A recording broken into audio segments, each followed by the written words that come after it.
Hey guys, what's up? This is Sophia, and I wanted to jump on and just make a quick video about what is going on currently in the state of the world right now. There's a lot of fear and a lot of worry and a lot of talk about this coronavirus. And just a quick disclaimer, I am not a doctor, I am not a scientist, I am in no way, shape, or form claiming to be an expert on viruses or what is currently going on. But I do know that I am hearing about it pretty much 24/7, and I think it's really important to address the panic and the fear that's going on currently around this. So tip or point number one is that as human beings, our minds emit a frequency.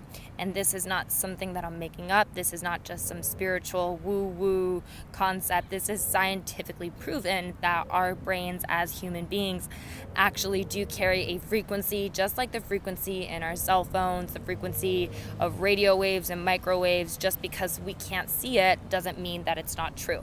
So collectively, as a planet, as we all are emitting these brain frequencies, and a majority of the people right now are emitting frequencies of fear, that definitely makes an impact on the state of the world, on our economy, on society, on all of these things. So I think it's really important to be aware of that and start to shift our focus in a way that we can empower ourselves. So how can we empower ourselves in situations like this that seem to be out of our control? Well, I think it's really important to also have faith in something, whether that's God, whether that's the universe, whether that's the spirit of the universe or Jesus Christ or whatever it is that you believe in. I think it's really important during these crazy times to tap into that faith.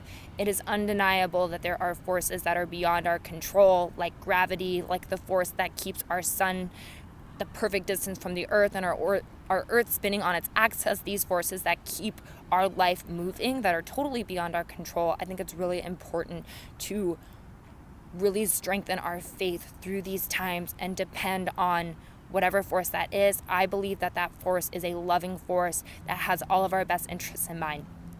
Thirdly, how can we start to tap into this goodness? How can we start to empower ourselves when we're filled with fear, when the world is filled with fear, when we feel like things are out of control?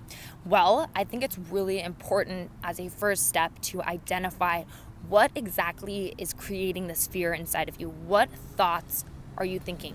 What are you thinking about that's creating the fear?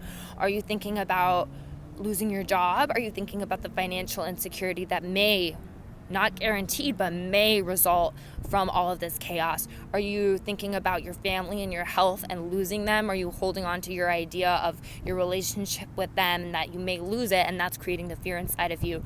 Are you thinking about losing your home or losing your savings or whatever it is and that's creating the fear? Because our thoughts are very connected to our emotions, and this fear that we're feeling is a natural human emotion. It's part of our biological response to life, this fight or flight response that we all are programmed to experience.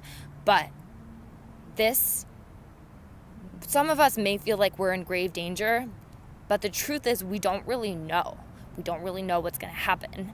But the media and a lot of the people that we come in contact with, and certainly a lot of the people at the grocery stores, are filled with fear right now, which is causing us to feel that fear as well. Because like I said, our brains emit the frequency and we can also pick up on that frequency. So collectively, we're all feeling this together. We're all in this together, and it's something that we all have to rise up and really empower ourselves spiritually, emotionally, and mentally to deal with this.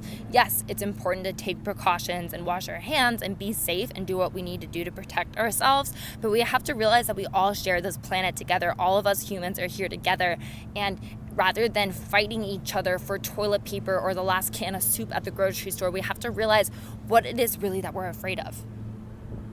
Are we afraid that maybe there isn't a God? Maybe there isn't a loving force out there that has our best interests in mind. Maybe that's our biggest fear. And instead, can we shift our beliefs about it, our perspective about it? Because we get to choose what we believe. Nobody's telling us what we have to believe.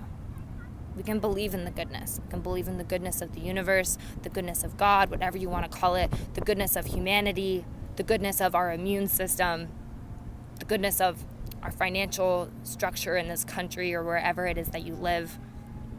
And we get to choose to believe in that. Or we can choose to live in fear. So really the choice is up to you. What is it that you want to do? How do you want to choose to respond to this situation? Do you want to respond in an empowered and informed way, or do you want to respond in a way that's disempowered and coming from fear? So ultimately that choice is up to you, but I do think it's really important that all of us realize how connected we all are and embrace that connection, embrace our humanity. Can you let go of your ideas of how you think your life should go, of how you think the world should respond? And can you trust that there is something greater than you, whether it doesn't matter what you believe in, but there is something greater than you that has your back, that is looking out for you and all of us? And can you tap into that and believe that? So recognize what you're feeling, recognize the fear, write it down on paper so that you can look at it on paper with your logical mind and not just this emotional mind. When we hold on to fear in our mind, our emotional mind starts to ruminate over it, and it just makes us obsess about all these situations that could happen. I've heard that fear stands for false evidence appearing real, and that's certainly what it is. Fear is created by projecting into the future over something that hasn't even happened yet, and we start to imagine these situations that haven't even occurred and start to imagine the worst, and that's what really creates the fear. So look at your fear, write it down on paper, get it out of your emotional mind and look at it with your logical mind and start to make empowered choices. Thank you for watching this video. Please share it with anybody that you know that's struggling with fear or with anxiety through this chaotic time, and I love you all. Thank you.